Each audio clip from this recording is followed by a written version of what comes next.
اللہ تعالیٰ کے پاکیزہ ناموں میں العفو، الغفور، الغفار اور التواب بھی ہے۔ عفو کا معنی ہے وہ ذات جو برائیوں کو مٹا دیتی ہے۔ غفور میں ستر کا معنی یعنی چھپانے کا۔ اللہ تعالیٰ کی معافی ہے وہ دو قسم کی ہے عفو، ایک ہے عفو عام اور ایک ہے عفو خاص۔ خوشی اس کو ہو رہی ہے کہ یہ کہنا چاہیے کہ موت کے منہ سے نکل کے آ گیا ہے اور دوبارہ اس کو زندگی مل گئی ہے، تو دوبارہ زندگی ملنے پر اور وہ بھی غیر متوقع طور پر اتنی خوشی اس کو ہوتی ہے نا، اس سے کہیں بڑھ کر خوش اللہ تعالیٰ ایک بندے کے توبہ سے ہوتا ہے۔ ہمیشہ ہے، ہمیشہ یار کا لفظ استعمال نہیں کر رہا ہوں میں، ہمیشہ ہے معاف کرنے والا، تو ہمیشہ ہے اس کا دروازہ معافی کا ہمیشہ کھلا ہوا۔ مایوس ہونے کی ضرورت نہیں ہے، لیکن اس کا یہ مطلب نہیں ہے کہ بندہ جری ہو جائے، جرات کرنے لگ جائے اور یہ سوچ کر گناہ کرے کہ گناہ کر کے معافی مانگ لوں گا، یہ مطلب نہیں ہے۔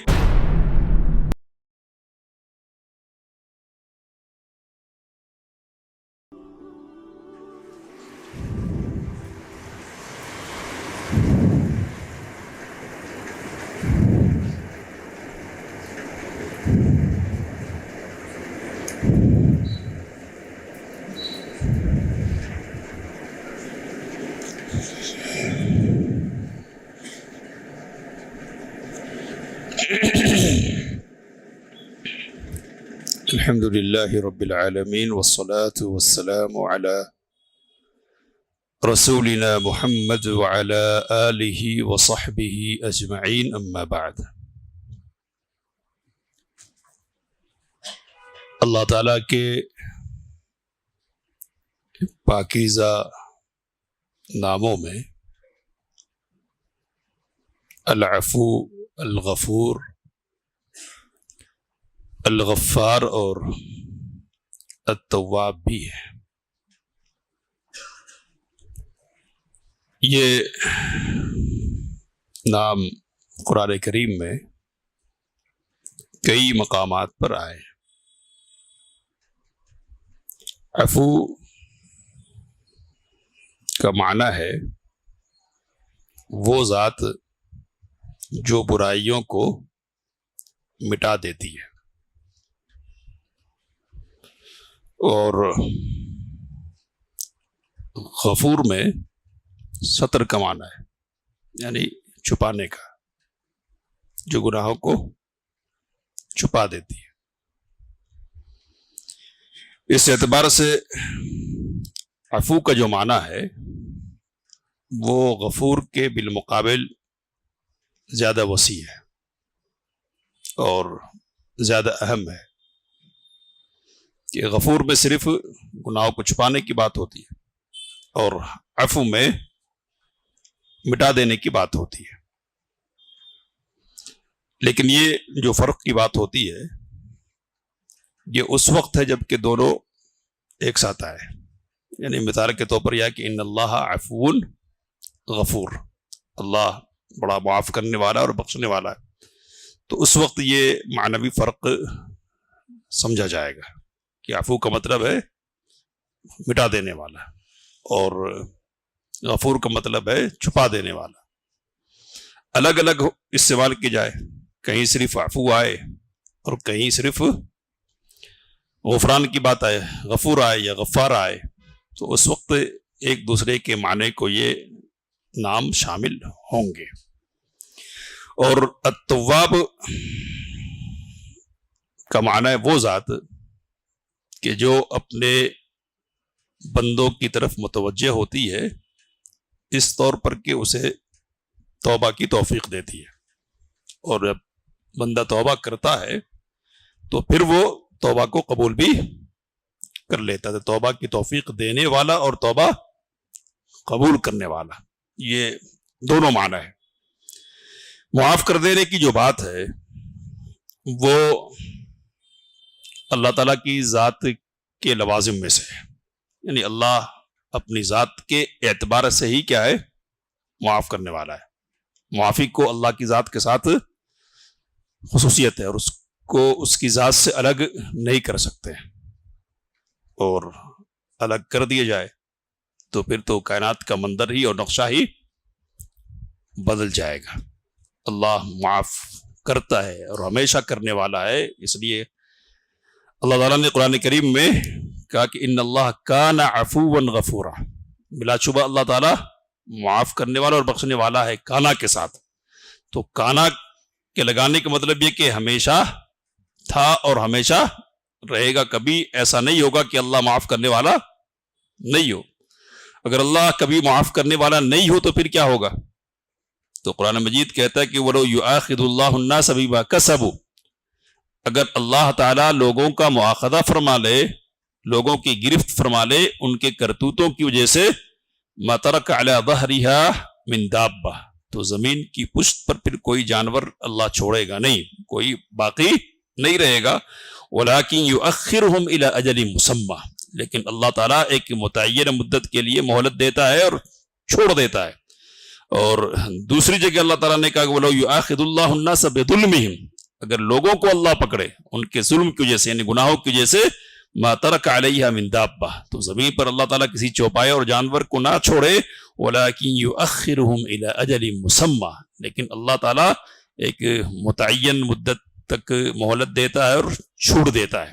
تو یہ معافی ہے اللہ کی کہ لوگ قائم ہے، زمین آباد ہے، چہل پہل قائم ہے، ساری سرکشیاں ہو رہی ہے، بدماشیاں ہو رہی ہے، اس کے باوجود اللہ تعالیٰ کی طرف سے گرفت نہیں ہو رہی ہے۔ اب یہ جو اللہ تعالیٰ کی معافی ہے وہ دو قسم کی ہے عفو، ایک ہے عفو عام اور ایک ہے عفو خاص۔ عفو عام سارے لوگوں کو شامل ہے، اور اس عفو کا مطلب یہ ہے کہ کفر کرتے ہیں لوگ، معاصی کا ارتکاب کرتے ہیں، شرک کا ارتکاب ہوتا ہے، لیکن اس کے باوجود اللہ تعالیٰ لوگوں کو روزی دیتا ہے، دوسری سہولیات فراہم کرتا ہے، اور کائنات کی جو نعمتیں ہیں ان سے مستفید ہونے کے مواقع فراہم کرتا ہے۔ یہ عام عفو ہے، سب کو شامل ہے۔ اور خاص عفو کا مطلب ہے کہ بندہ جب گناہ کر لے اور گناہ کرنے کے بعد اس پر پچھتائے، ندامت کا اظہار کرے اور اللہ کے حضور جھک کر اس بات کا اقرار کرے کہ اللہ غلطی ہو گئی ہے، اب غلطی نہیں کروں گا، تو یہ خاص قسم کی معافی ہوتی ہے جو رحمت کے ساتھ ہوتی ہے۔ اللہ معاف بھی کر دیتا ہے اور اپنی رحمت کے سائے میں لے بھی لیتا ہے۔ یہ خاص معافی ہے، اور اس خاص معافی کی اللہ نے عام انداز میں دعوت دی ہے کہ قُلْ يَا عِبَادِيَ الَّذِينَ أَسْرَفُوا عَلَىٰ أَنفُسِهِمْ لَا تَقْنَطُوا مِن رَحْمَةِ اللَّهِ، اے نبی صلی اللہ علیہ وسلم آپ کہہ دیجئے کہ میرے بندو جنہوں نے اپنے اوپر ظلم کیا ہے، اللہ کی رحمت سے مایوس نہ ہونا۔ ان اللہ یغفر الذنوب جمیعا، اللہ سارے گناہوں کو بخش دے گا، تو چھوٹا ہو بڑا ہو، ایسا ہو ویسا ہو، کیسا بھی گناہ ہے اللہ معاف کرنے والا ہے، اور ہمیشہ اس کی معافی کا دروازہ کھلا ہوا ہے۔ کہا کہ یا ابن آدم انک ما دعوتنی ورجوتنی، اے آدم کے بیٹے جب تک تو مجھ کو پکارتا رہے اور مجھ سے امید لگائے رکھے، غفرت لک ما کان منک ولا ابالی، تو تیری طرف سے جو بھی حرکتیں ہو میں معاف کرنے والا اور مجھے کوئی پرواہ نہیں ہوگی۔ کہا کہ یا ابن آدم لو بلغت ذنوبک عنان السماء، اے آدم کے بیٹے اگر تیرے گناہ آسمان کو پہنچ جائے، چھو جائے، ثم استغفرتنی غفرت لک ولا ابالی، تو مجھ سے معافی مانگ لے تو میں معاف کر دوں گا تجھے اور مجھے کسی قسم کی کوئی پرواہ نہیں ہوگی۔ تو یہ عام ہے، اور ہم یہ بات جانتے ہیں کہ یہ جو معافی ہے نا اس وقت تک اس کی گنجائش ہے جب تک کہ غرغرہ کی کیفیت نہ پیدا ہو جائے، یعنی جھانکنی کی صورت نہ پیدا ہو جائے، یا زمانی اعتبار سے عام، یعنی ایک تو خاص ہے موت صغرا، قیامت صغرا کے اعتبار سے یہ کیفیت ہے کہ غرغرہ کے پیدا ہو جائے، اور قیامت کبریٰ کے اعتبار سے جب تک سورج مشرق کی بجائے مغرب سے طلوع نہ ہونے لگ جائے، تو اس وقت تک اللہ تعالیٰ کی طرف سے معافی کا اعلان ہے، اور یہ اللہ کی نوازش ہے، اور معافی کی ایک عام بات ہے، اور ایسی بات ہے کہ بندہ اس کو محسوس کر لینا تو پھر تو وہ گد ہو جائے، اور کبھی مایوسی اس کو چھو کر بھی نہ گزرے۔ کیا ہے بات؟ تو اللہ صرف معاف ہی نہیں کرتا ہے بلکہ توبہ کرے بندہ نا گناہ کرنے کے بعد تو خوش ہوتا ہے. اور نبی اکرم صلی اللہ علیہ وسلم نے ایک خاص انداز میں اس کو بیان فرمایا. حدیث معروف اور مشہور ہے. نبی اکرم صلی اللہ علیہ وسلم نے کہا کہ للہ اشد فرحہ بتوبۃ عبدہ حین یتوب الیہ. اللہ تعالیٰ جب بندہ توبہ کرتا ہے نا تو اس آدمی سے بڑھ کر بندے کی توبہ سے خوش ہوتا ہے کہ جس آدمی کا معاملہ یہ کہ وہ اپنی سواری پر ہے اور سواری جنگل میں یا ریگستان میں ہے، وہ سواری اسے چھوٹ جاتی ہے، وہ اسے ڈھونڈتا ہے، اس کا کھانا اس کا پینا اسی سواری پر ہے. اللہ کے رسول صلی اللہ علیہ وسلم نے فرمایا کہ فَيَئِسَ مِنْهَا، وہ اپنی سواری سے مایوس ہو جاتا ہے. فَأَتَى شَجَرَةً فَاسْتَجَعَ فِي ظِلِّهَا قَدْ يَئِسَ مِنْ رَاحِلَتِهِ، سائے میں درخت کے آ کے لیٹ جاتا ہے اس حال میں کہ وہ اپنی سواری سے مایوس ہو چکا ہے. کہا اب صلی اللہ علیہ وسلم نے کہ فَبَيْنَمَا هُوَ كَذَلِكَ إِذْ هُوَ بِهَا قَائِمَةٌ عِنْدَهُ، تو وہ ابھی اسی حالت میں ہے کہ وہ دیکھتا کہ اس کی سواری اس کے سامنے آ کر ٹھہر گئی ہے. کہا کہ فَأَخَذَ بِخِطَامِهَا، تو اس کی نکیل کو پکڑتا ہے. ثم قال من شدت الفرح، اور شدت خوشی کی وجہ سے کہنے لگتا ہے اللہم انت عبدی وانا ربک، اے اللہ تو میرا بندہ ہے اور میں تیرا رب ہوں. نبی صلی اللہ علیہ وسلم نے کہا کہ اخطأ من شدت الفرح، شدت خوشی کی وجہ سے وہ غلطی کر بیٹھتا ہے. یعنی اتنی خوشی ہوتی ہے کہ اس کو یہ ہوش ہی نہیں رہتا کہ اس کے الفاظ اس کے منہ سے کون سے نکل رہے ہیں. تو جتنی خوشی اس کو ہو رہی ہے کہ یہ کہنا چاہیے کہ موت کے منہ سے نکل کے آ گیا ہے اور دوبارہ اس کو زندگی مل گئی ہے. تو دوبارہ زندگی ملنے پر اور وہ بھی غیر متوقع طور پر جتنی خوشی اس کو ہوتی ہے نا، اس سے کہیں بڑھ کر خوش اللہ تعالیٰ ایک بندے کے توبہ سے ہوتا ہے. تو یہ معنی سمجھ میں آ جائے، یہ بات ذہن میں بیٹھ جائے تو پھر مایوسی کی بات کیوں ہو، فوری طور پر بندہ رجوع کرے گا. اور اس معنی کو تقویت دینے کے لیے نبی اکرم صلی اللہ علیہ وسلم کی ایک حدیث اور سن لیں گے اور پھر بات انشاءاللہ مکمل ہوگی. نبی اکرم صلی اللہ علیہ وسلم نے کہا کہ اللہ تعالیٰ کہتا کہ اذنب عبد ذنبا، ایک بندے نے گناہ کیا، فقال اللہم اغفر لی ذنبی، اس نے کہا کہ اللہ میرے گناہ بخش دے. اللہ تعالیٰ کہتا کہ اذنب عبدی ذنبا، میرے بندے نے گناہ کیا ہے. فعلم ان له ربا یغفر الذنب، اور اسے معلوم ہے کہ اس کا ایک رب ہے جو گناہوں کو بخش دیتا ہے. ویأخذ بالذنب، اور اس کو یہ بھی پتا ہے کہ گناہ پر پکڑتا بھی ہے، وہ پکڑتا بھی ہے. اللہ تعالیٰ گرفت بھی فرماتا ہے ثم عاد فاذنب، پھر لوٹ آتا ہے اور پھر گناہ کرتا ہے. اللہ تعالیٰ کہتا اور کہتا کہ اے رب اغفر لی ذنبی، میرے رب میرے گناہ بخش دے. اللہ کہتا کہ میرا بندہ جانتا ہے اس نے گناہ کیا ہے اور اس کو معلوم ہے کہ اس کا رب بخشنے والا ہے اور پکڑنے والا بھی ہے، تاکہ پھر گناہ کرتا ہے. اس نے پھر غلطی کی، پھر معافی مانگی. اللہ تعالیٰ کہتا ہے کہ اعمل ما شئت فقد غفرت لک، تو جو چاہے کر میں نے تجھے بخش دیا ہے. تو اب اس کا کیا مطلب ہے؟ تو اس کا مطلب اس کے سوا کچھ نہیں ہے کہ گناہ ہو جائے تو ڈرنے کی کوئی بات نہیں ہے. اللہ گناہگاروں کو بخشنے کے لیے اور معاف کرنے کے لیے ہمیشہ ہے، ہمیشہ تیار کا لفظ استعمال نہیں کر رہا ہوں میں، ہمیشہ ہے معاف کرنے والا. تو ہمیشہ ہے اس کا دروازہ معافی کا ہمیشہ کھلا ہوا. مایوس ہونے کی ضرورت نہیں ہے، لیکن اس کا یہ مطلب نہیں ہے کہ بندہ جری ہو جائے، جرأت کرنے لگ جائے اور یہ سوچ کر گناہ کرے کہ گناہ کر کے معافی مانگ لوں گا. یہ مطلب نہیں ہے، بلکہ مطلب یہ کہ گناہ کر کے معافی مانگے، معافی کی بنیاد پر گناہ کرے. اس بات کی دعوت نہیں دی گئی ہے، ورنہ پھر توبہ نہیں ہوگی. مغفرت طلب کرنا جس کو کہتے ہیں مغفرت طلب کرنے نہیں ہوگا. یہ جو بندہ ہے نا، یہ وہ بندہ ہے کہ جس سے غلطی ہوتی ہے انسان ہونے کے ناطے، اور غلطی ہونے کے بعد پھر پچھتاتا بھی ہے، اللہ سے معافی بھی مانگتا ہے. جس کو توبہ کہتے ہیں وہ توبہ کرتا ہے. کس کو کہتے ہیں توبہ؟ تو توبہ یہ ہے کہ آدمی نے جو غلطی کی ہے اس پر پچھتا ہے، وہ سمجھے کہ میں نے غلط کیا ہے. توبہ یہ ہے کہ آدمی غلطی کو چھوڑ دے، اور توبہ یہ ہے کہ آدمی آئندہ کے لیے اس بات کا عہد کرے کہ اس سے غلطی نہیں ہوگی. تو یہ شرطیں پائی جا رہی ہے توبہ کی.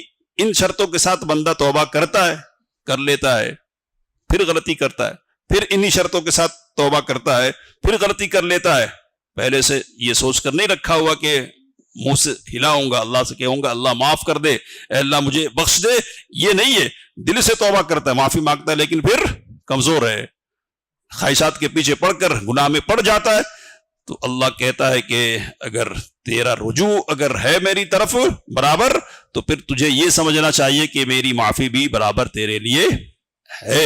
اللہ نے کہا وَإِنِّي لَغَفَّارٌ لِمَن تَابَ، جو بھی توبہ کرے میں اس کو بخشنے والا ہوں، لیکن شرط یہ کہ ایمان کے ساتھ ہو اور عمل صالح کے ساتھ ہو اور آئندہ کے لیے ہدایت کی بنیاد پر ہو کہ سیدھے راستے پر چلوں گا، اس شرط کے ساتھ۔ تو اگر غلطی ہوتی ہے، اور بات تو یہ ہے کہ غلطی ہونی ہے، کل ابن آدم خطاء، آدم کے سارے بیٹے خطا کار ہیں۔ اور کہا نبی کریم صلی اللہ علیہ وسلم نے کہ اللہ تعالیٰ کہتا ہے کہ لو لم تذنبوا لذهب اللہ بکم، اللہ کے رسول صلی اللہ علیہ وسلم فرماتے ہیں کہ اگر ایسا ہو جائے کہ تم گناہ نہ کرو نا تو اللہ تمہیں لے کر چلا جائے گا، مٹا دے گا۔ اور وَلَجَاءَ بِقَوْمٍ يُذْنِبُونَ، ایسے لوگوں کو لائے گا کہ جو گناہ کریں گے، پھر کیا کریں گے؟ کہا فَيَسْتَغْفِرُونَ، پھر اللہ سے معافی مانگیں گے، اللہ ان کو بخش دے گا۔ تو اس حدیث کا مطلب کیا ہے کہ غلطی تو ہونی ہے، ہوگی، کیا کرنا چاہیے غلطی کے بعد؟ تو یہ معلوم رہے ذہن میں کہ اللہ عفو ہے، اللہم انکا عفو، اللہ غفور ہے، انکا انت الغفور الرحیم، اللہ غفار ہے، وانی لغفار لمن تاب، یہ ذہن میں رہے۔ اس کی بنیاد پر اللہ تواب ہے، توبہ کرے بندہ، اللہ سے معافی مانگے، اللہ معاف کرنے والا ہے۔ اور اللہ کی معافی کی ایک اور شکل ہے، اس کو ذکر کرتا ہوں پھر بات ختم کروں گا۔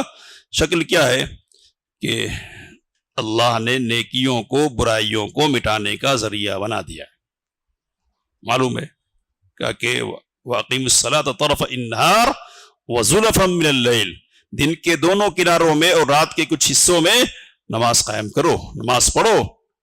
پھر کیا کہا؟ ان الحسنات یذہبن السیئات، نیکیاں برائیوں کو دور کر دیتی ہے۔ نبی اکرم صلی اللہ علیہ وسلم نے اسی بات کو اپنے لفظوں میں فرمایا وَأَتْبِعِ السَّيِّئَةَ الْحَسَنَةَ تَمْحُوهَا، برائی کے پیچھے نیکی کر لو، نیکی برائی کو مٹا دے گی۔ اور اللہ اس طرح بھی معاف کرتا ہے کہ چھوٹے موٹے مصائب میں مبتلا کر دیتا ہے، تکلیفیں دیتا ہے، پریشانیاں دے دیتا ہے، اور اس ذریعے سے بھی معافی کا سامان کرتا ہے۔ یہ سب کچھ اس لیے ہے، اس لیے کہ اللہ کیا ہے؟ عفو ہے، بڑا معاف کرنے والا، غفار ہے، غفور ہے اور تواب ہے۔ یہ سارے اسماء ہم کو ذہن میں رکھنے چاہیے، اور ان کی جو تقاضے ہیں ان تقاضوں کو زندگی میں لانے کی کوشش کرنی چاہیے۔ اللہ سے دعا کی باتوں کو سمجھنے سے کام لینے کی توفیق عطا فرمائے، آمین۔ وآخر دعوانا الحمدللہ۔